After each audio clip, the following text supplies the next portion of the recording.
మనము అనేటువంటి మనకు ఎక్కువగా ఆ బౌండరీస్ అనేటువంటి ఎక్కువగా మనం ఎక్కువ తీసుకుంటాం.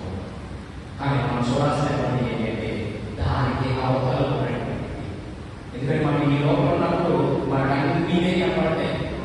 మనకు వచ్చే ఫీడ్బ్యాక్ కూడా లేకపోతే ఆ చెప్పేమో మనకు కాబట్టి మా దగ్గర అనుకుంటున్నాం. కానీ మనం చేయాల్సినటువంటి ఏంటంటే ఒక అడుగు అవతల వెళ్ళాలి, ఆ రోడ్డు దాటి వెళ్ళాలి. అప్పుడే మనకి నిజమైనటువంటి మానవత్వము, నిజమైనటువంటి క్రైస్తవత్వము, క్రీస్తు ప్రభు చూపించినటువంటి మార్గము అనేటువంటిది మనందరికీ కూడా తెలుస్తుంది. అయితే చివరిగా మరి చర్చి ఫాదర్స్ అంటారు, వారందరూ కూడా ఈ యొక్క అవమానాన్ని క్రీస్తు ప్రభువే ఈ దొంగల చేత కొట్టబడినటువంటి వాడు. ఇది క్రీస్తు ప్రభువే యొక్క దొంగల చేత కొట్టబడినటువంటి వాడు. ఆ యొక్క క్రీస్తు ప్రభు చెంతకు వచ్చినటువంటి ఆ యొక్క మంచి సమరయుడు ఎవరు అంటే అది శ్రీ సభ. ఆ శ్రీ సభ ఆ కలిగినటువంటి గాయాలకు కావలసినటువంటి దాన్ని సమకూరుస్తూ తిరిగి ఆయనని జీవం కలిగినటువంటి వారిగా మన నష్టంలోకి నడిపిస్తుంది. అయితే సహోదరి సహోదరులారా, మరి మనమందరము ఎవరి వలె ఉన్నాము?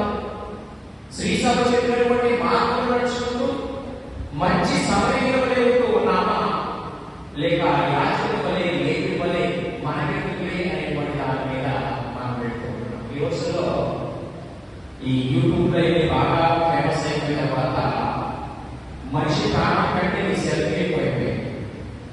వీడియో తీసేవాడు కానీ వీడియో పక్కన పెట్టి ఫోన్ చేసి ఆన్లైన్ సర్వీస్ కానీ లేక జరుగుతున్నటువంటి సంఘటనలో సహాయం చేసేటువంటి వారి సంఖ్య చాలా తక్కువైపోయింది. మనకెందుకు ఏదైనా మళ్ళీ మనమే వచ్చి పడుతుంది. అసలు మన గవర్నమెంట్ ఉద్యోగం ఏదైనా పోలీస్ స్టేషన్ నుంచి మన జాబ్ పోతుందేమో అనేటువంటి విధాలు అనేక విధాలుగా మనలో ఆ నెగిటివిటీ అనేటువంటిది మనలో పెరుగుతుంది. అయితే సహోదరి సహోదరులారా, ఇక్కడ మనం గ్రహించాల్సినటువంటి ఏంటంటే క్రీస్తు ప్రభు మనందరినీ కూడా మంచి సమరయుని వలె జాలి కలిగినటువంటి హృదయంతో, దయ కలిగినటువంటి హృదయంతో మన తోటి వారితో మనం వెళ్ళాలి.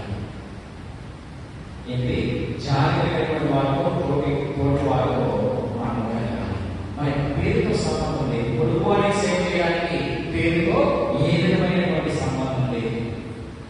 ఆ విధంగా ఎప్పుడైతే మనము ఆ యొక్క క్రీస్తు ప్రభు చూపించినటువంటి మంచి సమరయుని మనం జీవించగలుగుతూ ఉన్నామో అప్పుడే మనము క్రీస్తు ప్రభుకి తగినటువంటి శిష్యులుగా, క్రీస్తు ప్రభు తగినటువంటి బిడ్డలుగా మనం అందరం కూడా ఉండగలుగుతూ ఉన్నాము.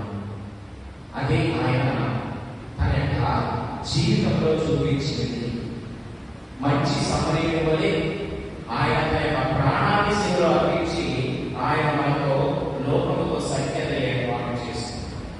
తన యొక్క ప్రాణాన్ని సైతం కూడా ఆయనతో సంబంధం లేదు. ఈ లోకపరమైనటువంటి పాపానికి క్రీస్తు ప్రభుకి ఏ విధమైనటువంటి సంబంధం లేకుండా కానీ ఆయన తన యొక్క శిలువ మరణం ద్వారా మనందరికీ కూడా సైక్యత ఏర్పాటు చేశారు. మంచి సమయం కూడా సంబంధం కూడా చేయించేసారు. ఆయన మనతో సంబంధం లేకపోయినా ఆ యొక్క శిలువ మరణం ద్వారా ఆయన శిలువలో మరణం పొందుతూ మనందరినీ కూడా రక్షించాడు, ఆయనకి సమాధానాన్ని కల్పించాడు. కాబట్టి దేవుడి కోసం అందరూ కూడా ప్రార్థన చేస్తారు. ఒకటి, పొరుగువారి మనము మంచి మనసు కలిగి ఉండాలి, దయా జాలి కరుణ కలిగి ఉండాలి. అది ఎవరైనా కానీ కులంతో సంబంధం లేదు, మతంతో సంబంధం లేదు, మనిషి చాలు. కానీ ఈ రోజుల్లో మనకి ఆ రెండు వల్ల చాలా కష్టమైంది. కులము, మతము. కానీ క్రీస్తు ప్రభు చూపించింది ఆ బయటవాడు ఆయన ఇజ్రాయేల్ కాదు, ఆ బయట వారి ద్వారా ఆయన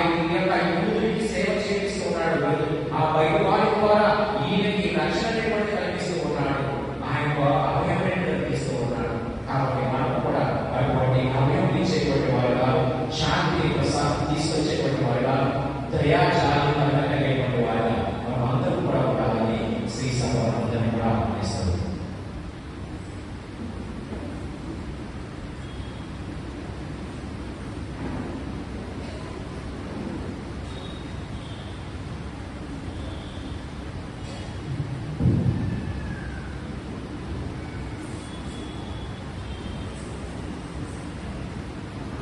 దయచేసి ప్రకటించి మన విశ్వాసాన్ని ప్రకటించండి.